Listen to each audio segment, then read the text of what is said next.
Welcome, gentlemen. Tom Croughton, Nick Day from JGA Recruiting, the world famous dynamic duo here, man. I'm so glad to see you guys in here in Wales at the CIPP. This is my first time. I'm a virgin here, I guess you could say. I'm a newbie. But yeah, man, what's going on? How you guys been? Good. This has been, I think it's my 15th or 16th conference. I've been doing this for 22 years. Nice. So for us, it's great. You get to see all the same faces, a lot of familiar faces. A bit like going to the American Congress, right? You see the same people. It's a hug fest, yeah. It is. It's a good, the community feel may not be as big as the US. Obviously, it's a lot smaller here, but it's equally as supportive and fun. So, just as impressive. And what a beautiful venue. What a beautiful event. I mean, kudos to Jason and team. I mean, they kill it. They killed it with this. I think it's really nice. And I'm excited about the awards tonight. It's going to be fun. So, yeah, man, look, I wanted to talk to you guys because I want to know what's going on, right? You know, with the role, you guys are right there on the front lines of recruiting. You're out there sourcing the future generation of payroll leaders and the current generation of payroll leaders. Man, what's going on? Like, what's the pulse out there? What's happening? I'll say something I say a lot in my talks, right? I think it's a super exciting time. Yeah. And I say that openly because a lot of people are worried about the age of AI. Is payroll going to get replaced? And I think if that was true, the people that should be most concerned in the world of what we do, we place payroll people, should be us. Like if I was really panicked, that was the case, then that's the end of our business as we know it. Yeah. And we're seeing the opposite, right? So I think people have got to get to grips with the fact that the world is changing, roles are evolving. Yeah. Payroll people absolutely exist, but the kind of skills clients are looking for is changing. And there is absolutely a war for talent right now. And sounds like a cliche. Yeah. It probably is. But when you hear a cliche, there's usually something in it. And people are struggling to find talent because people are coming off LinkedIn. People are coming off social media. People are tired of the noise. They're tired of the approaches. And if you don't have that network, it's really hard to find top payroll talent that are actively open to finding a new position. Right. So for us, it's super exciting. It's very, very busy. Yeah. Opportunity, I think, is everywhere. Like you've got tech changing things, but opportunity is everywhere at the moment for payroll professionals. That's what we're seeing. It is. We've seen I was chatting to Nick about this earlier. We've seen the power in recruiting move from clients to candidates, very much so. Nice. As I say, opportunities everywhere. We discussed it earlier, Pete. You used to compete for payroll talent, stick a pin in your office in a 30-mile radius. Right. It's not that anymore. No. Yeah, you have companies like all the providers, Deal, Remote, companies that didn't exist 5 years ago, billion-dollar companies, like really bringing payroll to the light of industry, not just payroll. Right. I think also, historically, people would think, we need talent. Where do we go? We're going to go to Indeed. We're going to go to a job board. We're going to go to LinkedIn and find that talent. They're dormant profiles. People aren't looking at emails anymore. There's a lot of fake profiles. A lot of them are bots. AI, bots, avatars. They don't exist. I know several payroll people who very sadly are no longer with us that still have a LinkedIn profile. And it's like, people realize that you think you have the answer to your talent problems by these platforms that exist until you try and actually leverage them and engage people on them. A stat that sums that up perfectly. So we're talking US now. So US operational payroll titles, this is LinkedIn data, 11,000 changed job in the last 12 months. Wow. Only 2,500 jobs were posted on LinkedIn. Yeah. It shows the power of network. Right.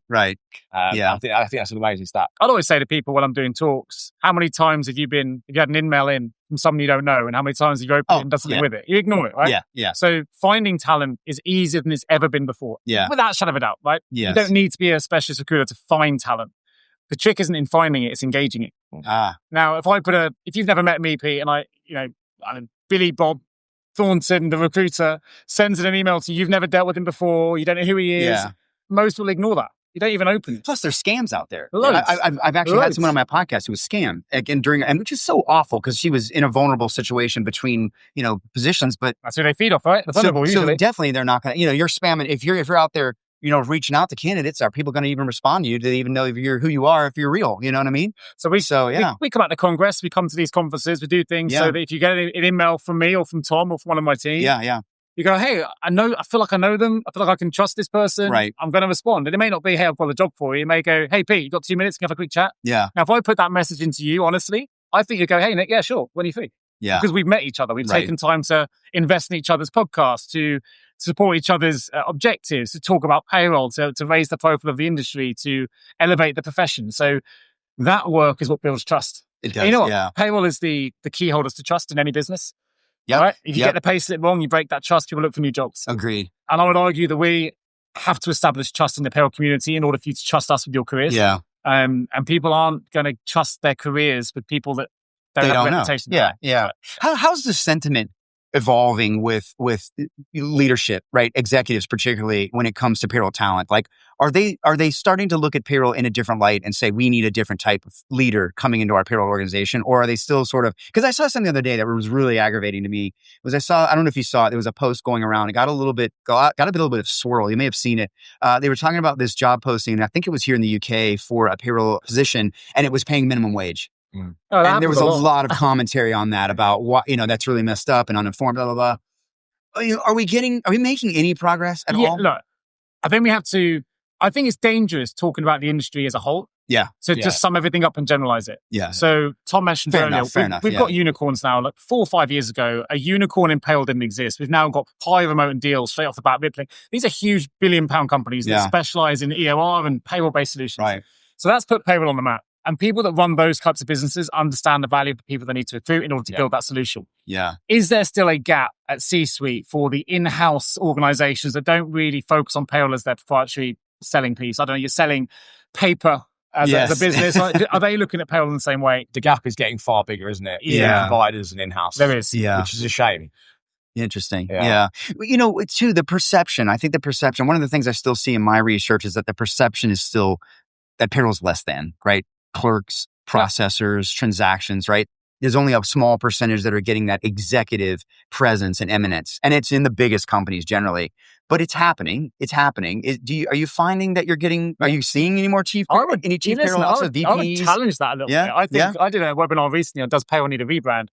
And I would argue, no. I mean, if you go back pre-COVID, it wasn't that long ago, payroll was not in the conversation around employee experience, was not in the conversation about chief payroll officers. This has all come relatively recently. Yeah. And it's come about because payroll is being recognized at a more senior and executive level. Not everywhere, but it's starting to change. So I think we're on the precipice of change, but now there is some recognition. It's not going to happen overnight. I think we have to almost change our mindset. I'm passionate about mindset anyway.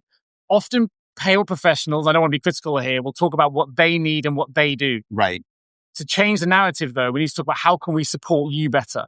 Yeah. How can we go to C-suite and go, we've business got access to partners. this. How can we partner with you? And that will raise the profile quicker than saying people don't realize how underappreciated we are. That's not to say that you're not. But that's not going to change the narrative.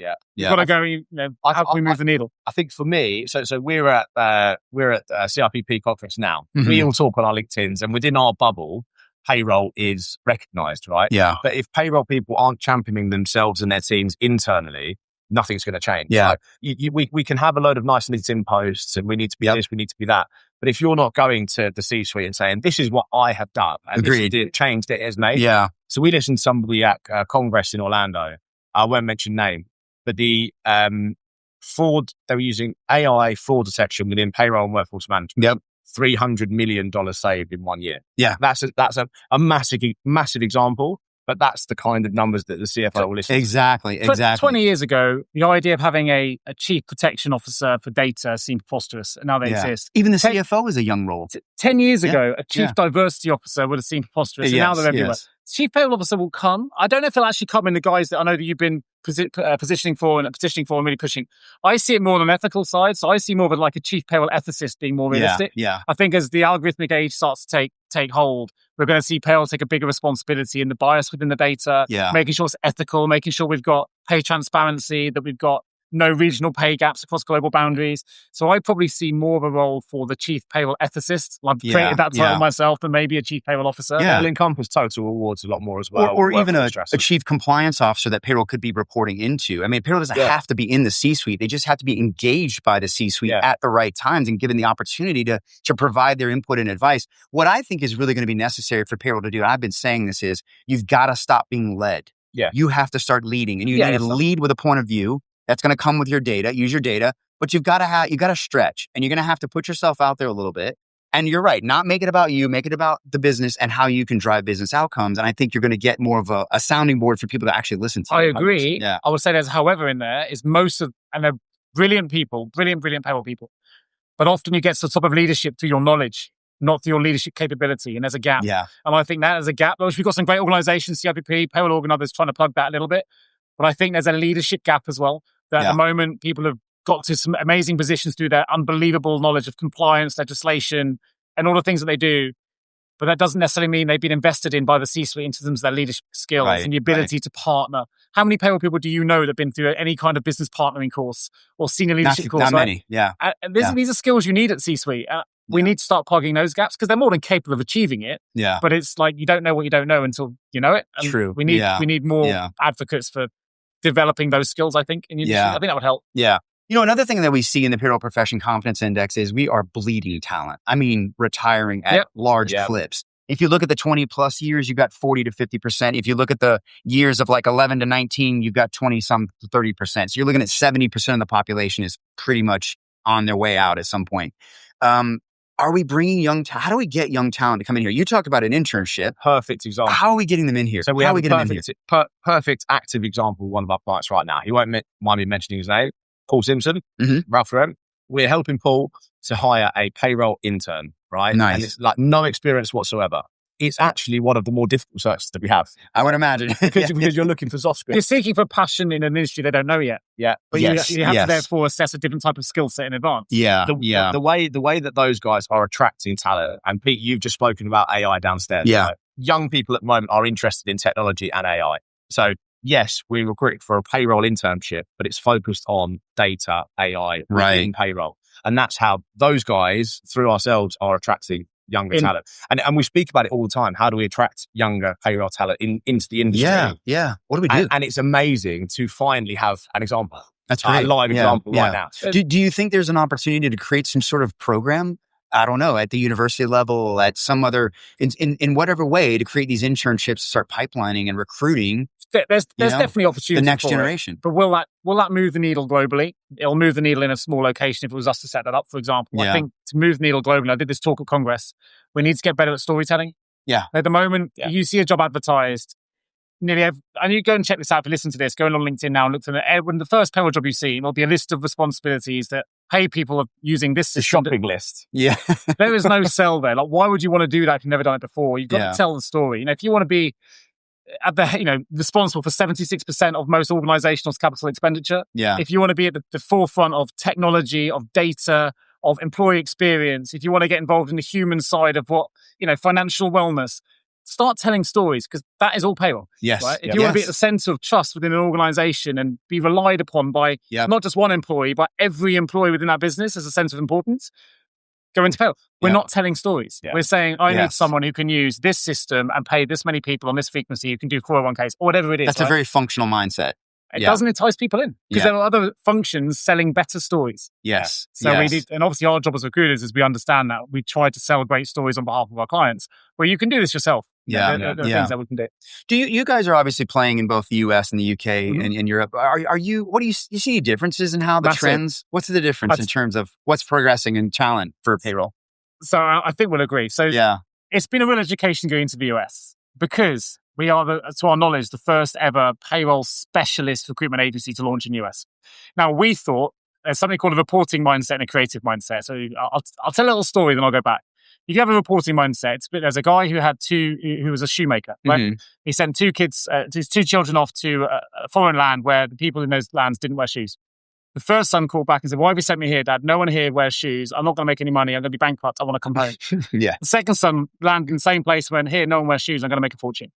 All right. So one is a reporting and one is a creative mindset. Yeah. In the US, when we launched, we thought it would be massive because we were the first. What we've realized is in the US, people have been recruiting talent in different ways for years. Yeah. So when we speak to them, well, why do we need you? Because we've been able to find payroll talent since we launched the business. And people don't recognize yet that there's talent and there's talent. Right. So you don't know what you don't know until you see something different. Yeah. So for us, it's been saying, I'm not saying you can't find the talent. The question is, are you finding the best talent for your business, for your culture? It's going to evolve your business forward, and give us a chance because we'll show you what that looks like. It's like being successful in spite of yourself and then thinking that that's the best. Yeah, no, I hear you. It's much more of an education process in the US. In the UK, people know who we are. Recruitment is slightly more adopted in the way it's done here. And that's been to put an example, there's 76,000 agencies across the UK. There's 20,000 in the whole of the US. Right. So it's more adopted as a model here. And there's big firms, right? I won't name names, that are focused on accounting, and payroll gets bucketed into that. But they're not the same thing. It's not the same thing. And they don't really specialize in it. So I do love the niche that you guys have carved. It's also a huge change in industry, but also our industry. Like we mentioned the big names earlier of these billion-dollar companies, like they have changed the hiring landscape for payroll specifically, not wider recruiting, it's payroll specifically. So actually the way that those companies need to hire has changed, and it's the education piece. Yeah. And like we went into the US because one of our US headquartered clients that we were recruiting for in the UK asked us to. Right. Yeah. So there is clearly a need for it, and that's why we capitalized. And if every single client we've won, it's a slow process, has stayed with us, and we've had huge traction and success. And they've suddenly gone, but we've really struggled in the past until we went, and it's like, well, you would, because you didn't know anything different. Right. So if there were clients this who are struggling, like, you don't know what you don't know until you try something different. But are you at a point where you've got enough, I don't want to say experience, but enough reps, enough hires, enough placements that you can now start to look at some data and say, hey, this is what makes a success. I don't know how much you guys follow up with folks after you've placed them, but like, how do you, can you do that now? Maybe there's an opportunity for you guys to say, we have data on what makes a great payroll leader last and thrive and all of that versus doesn't. Is there any insights that you have from that? There are some insights, although I would say it's always industry specific. A great leader that would thrive within government sector is very different to someone who would thrive in financial. This is the beauty of payroll, right? So if you go to a recruiter that isn't a payroll specialist, as an example, they will look at the word payroll and go, hey, I can find someone on LinkedIn that's got payroll. And it's like the nuance of payroll is complex. And again, they're going to look at systems, whatever. They're not going to look at the soft. They'll understand that French payroll legislation is incredibly more complex than than Italian and all these different things that come into it, or the difference, the nuances between state payrolls, or the nuances between UK and US, whatever it is, the nuances between systems. Like, it's our job, not just the software, but the difference between paying weekly, fortnly, and monthly. Exactly, Executive pay versus or expatriate pay, all these different things. So we have to know that stuff. So when a client gives us a briefing, we instantly kind of have an understanding of the kind of person you're going to need. It is not someone who has payroll on a resume. We've got to go deeper. I don't know if that answers the question, but it's way more nuanced. I think we're getting there, aren't we? Like we're collecting enough data now that we could get there. You could productize, maybe you could productize. But no, that's interesting, because I do wonder if the traits, like if it's all the things that we think. Look, when I was a payroll leader, I always said, I'm going to hire the best attitude that I can. I'm going to find someone who wants to learn this. I can teach anyone payroll. I can't teach you to have adaptability and creativity and, some of those softer things are hard to develop, right? But what I could do is take someone with a great attitude. Like, for example, when I went to Disney, I had to hire 23 people for my team, right? To bring this highly complex payroll from ABC television back to Florida and replicate it. And what I did was I recognized, like, I'm not going to get everything I want. And it's going to be hard. So they seeded my team with a few folks that had experience. And then I went out and got the rest. And I did get some experience, but I was willing to take chances on people who had amazing attitudes and amazing willingness to learn. And they were the best hires. Nice. They literally, because I was like, look, we will surround you with the people and the resources and the procedures and everything you need to do to be successful. We'll teach you payroll to the extent we need to. But it was largely rooted in their initiative and their ability to adapt. I think attitude beats knowledge every time. It's also why the human payroll is going to outlast the algorithmic payroll robot, right? Because you need that human, need that attitude, that tenacity, that intellectual thinking. However, I would say that in terms of the data and things that we have at our disposal, we could use it and remunerate it in a different way. And we could look at how we could service the industry more. I think our focus has always just been on finding the best talent, but we get the same objections that your audience can get. Right. They want to get a new system, or they want to bring in AI. They don't get the investment because the C-suite doesn't see the value. So we have the same problem. So sometimes we'll have clients going, we really want to work with you guys, but our C-suite won't give us the investment to use the recruitment budget. So you end up getting an accountant who's never done payroll. I'm not saying they can't do it, but your risk of getting it right or wrong is different. Right. If you come to us, you're going to get someone who's already passionate about payroll, who's already walked the plank and done the boards. So again, we have the same challenges payroll folk have. Can their businesses give them the investment to hire the best talent for their organizations to move that organization forward? The answer is no. The other thing that I would say is an out of the box way to think about this, and I learned this as a solution architect working for IBM and TCS, working on big mega deals, and I would go into these big enterprises and do due diligence with their payroll and HR teams. And one of the things I came across, I even experienced as at Disney myself, is I've seen some actually very tremendous leaders that have no background in payroll, but they took a payroll leadership role, say in a shared service center or in some sort of part of the organization, because it was an opportunity for them to get promoted into a higher level. Like, for example, I remember one time I did a little bit of work with Google, and they had promoted 2 engineers into global payroll. And these guys were running global payroll and they had absolutely no background.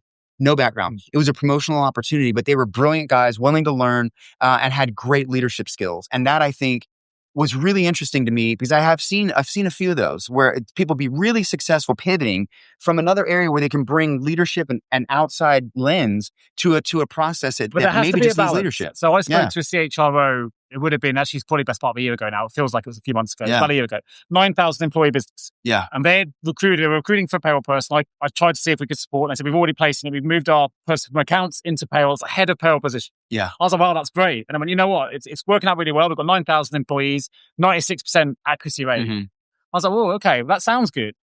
But that means 4% of your 9,000, which is what, 360 people. 360 people every month are getting paid incorrectly, right? Ugh, yeah. Now, the stats tell us that 24% of people, also, if you've been paid incorrectly once in a calendar year, you're 24% more likely to look for a new job. Right. You get paid incorrectly 2 times in a year, that jumps to 49%. Yeah. So I said, if they've paid that person for the last 2 months incorrectly, you've now got, of that 360, it's 170 people in your workforce now looking for a new job because you've decided to save some money at the back end by promoting from accounts.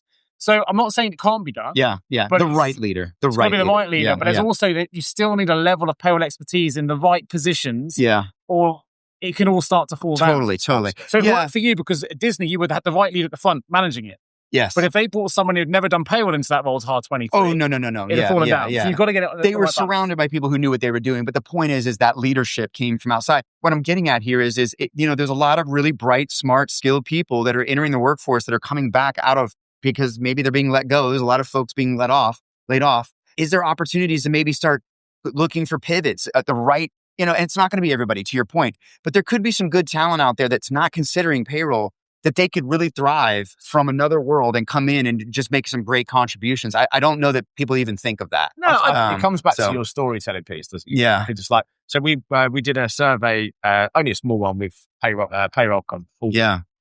Pay and remote working is always going to come up. Yeah. But actually, the most important thing that payroll people are looking for is some kind of progression. Yes. And that's a problem. And to be noticed. Yeah. So I think like what we're advising clients to do that costs absolutely nothing is storytelling in the job description as well. Yes. Yeah. So this will help at a junior level, senior level, and mid level. It's like shout about the opportunities that you're going to have. Shout about the opportunity to work alongside a leader who is a CIPP or PAYO tutor. You're going to learn from them. All of these things are completely free. But also, I think we're missing a slightly bigger point here, in my opinion, Pete, and apologies for raising it, because I'm not saying we shouldn't bring new talent in. We absolutely need it. Yeah. As you mentioned, there's a lot of people leaving the workforce.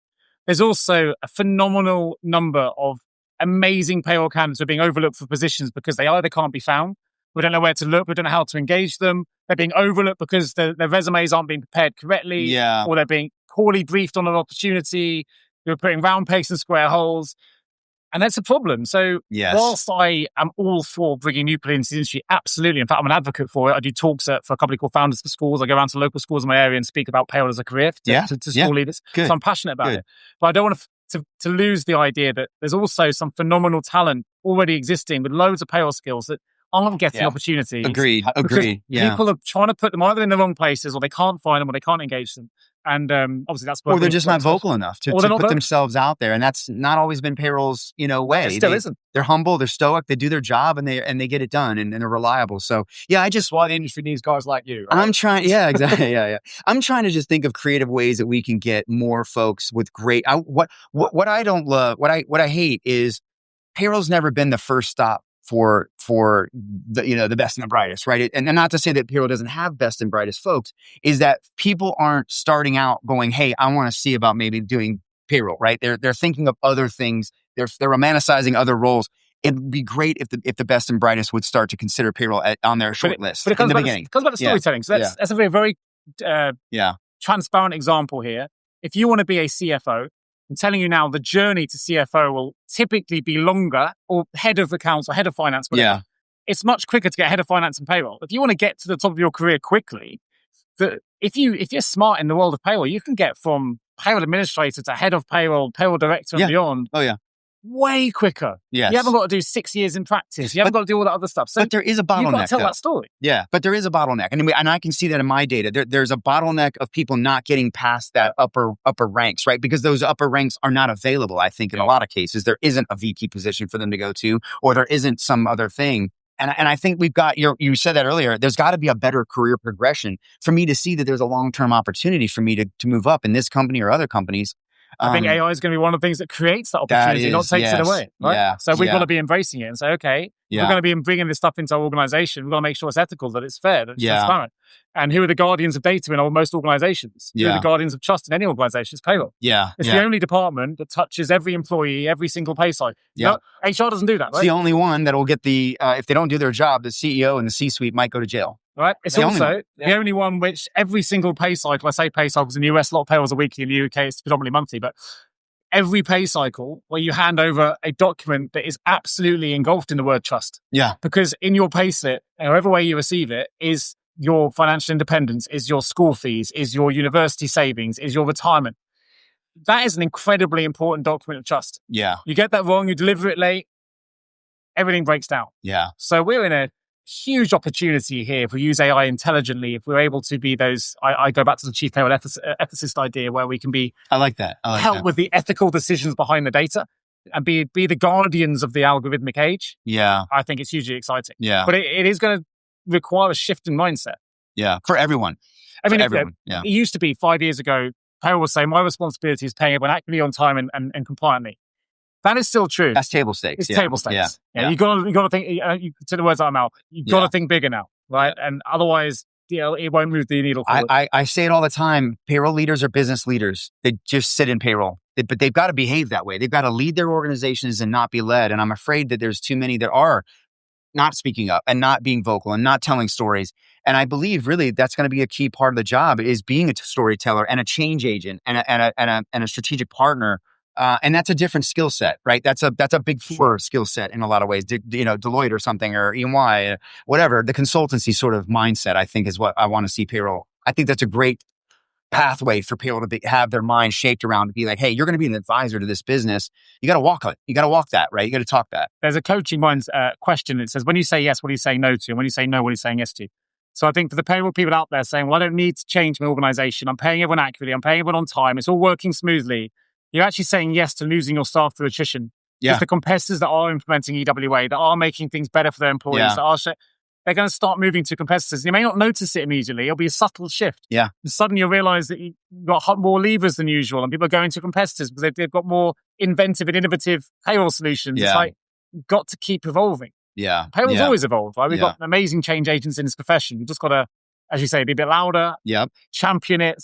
We need more cross collaboration with HR, with finance and procurement and with IT and with all these different departments. Oh yeah. Yeah. That's something we're testing in the PPCI as well. What are these relationships like and what are they reaping and who's getting the most outcomes and ROI from it? And what we're finding is when the executive leadership team has a line of sight and a line of communication with payroll, the outcomes are immensely different. Maturity, ROI, value, collaboration, just all of it opens wide up. So it's almost like you need that one executive stakeholder that can champion you and you can, again, anchor onto that and work with them and it'll amplify. I think what's important is that senior stakeholder isn't going to come and find you. No. Like it takes the practitioners to go and shout about it. Yeah. And I think that's what's really important. We can talk about it on LinkedIn, but like I said earlier, you have to go and do it internally. Jason Lee, I don't know if you've seen, shout out to Jason Lee, the FinTech founder. He was talking to the payroll leaders at Payroll Org Congress this year. He's got his 30 by 30, right? The Chief Payroll Officer thing. And, one of the things he said to them is it's not enough to just come to your executives with a point of view on payroll. You've also got to have a point of view on something other than payroll that intersects or is adjacent and creates value as well. And I think that's a great advice. I would say, and that's from a CEO himself. Right? I would say don't go to anyone with any view on payroll. You're better off saying, hey, this is what I do and let me tell you about payroll. You've lost them already. Yeah. You need to go to those counterparts and say, hey, tell me what your challenge is. Where's your challenge? If it's an inclusion, great. Let me look at the data and see if I can find a pay transparency issue, a regional pay gap issue or something in my data that might support your challenge. Yeah. If it's in IT and they've got a problem with security or getting out, whatever it is, the answers are often in the data. Yeah. So don't even go in with an agenda of what you do. Just go in and say, what is it you need help with right now? Right. What's your challenge? Because Right. the chances are with the data at my fingertips, which is significant, I've probably got an answer in here for you. Let me go away. And just start with one data point. All it has to be is one data point that is the most resonating for them. And it's going to create a conversation that'll create another conversation, another conversation. So look, guys, I really appreciate that. We could go on and on, man. But I know you guys we want to get a drink. We got the waiter keep coming over here. I know you're keen to try. I feel like I need to buy a drink just for this waiter. He keeps checking on us. I need to introduce you to Bombay Sapphire. It's my favorite gin in the UK. Yes. But I want to ask you guys, I want to wrap up with two questions. Your advice to payroll leaders out there right now about their careers, your advice to companies that are maybe or aren't prioritizing payroll right now and maybe are going to at some point hire a payroll leader. What would be your advice to both of those parties? I would say understand that you're the guardians of trust in your organization. Go and find a C-suite member of staff or stakeholder that you can engage with and ask them what their challenge is and ask how you can support them with that challenge. And when it comes to finding talent, sometimes, as Einstein said, doing the same thing over and over again and expecting different results is madness, right? Yeah. So maybe try a different approach. There are people out there like us. There aren't many others in the US, but there are in the UK that really specialize in this space. And if you don't believe they're out there, I can tell you they are. People do exist. You just don't know where to look. Yeah. I would say embrace change as well. Like we've spoken so much today about change here at CIPP. Embrace the change. AI is coming. Like you have to keep ahead of it. I know it's so cliche, but embrace the change. Train's already left the station. Change is inevitable. You got to lean into it, I think. And I mean, just with the AI thing, I mean, it's like a typhoon. I heard a business leader say it's a typhoon coming. You can either stand on the beach and get hit with it, or you can get a surfboard and go ride this thing and see where it takes you. And I like the latter. I think it's the same thing. I mean, this is the golden age of payroll. It's now is our time. We've got the innovation. We've got the attention. We've got the investment. Now's the opportunity for us to really do some cool stuff. But look, Tom, Nick, I appreciate you guys taking the time doing this. And thank you for what you do for the payroll community, man. We need other champions, not payroll, to your point, speaking about payroll. And I think it's a huge help for us. So thank you. No, pleasure. Man. Good to see you. Pleasure.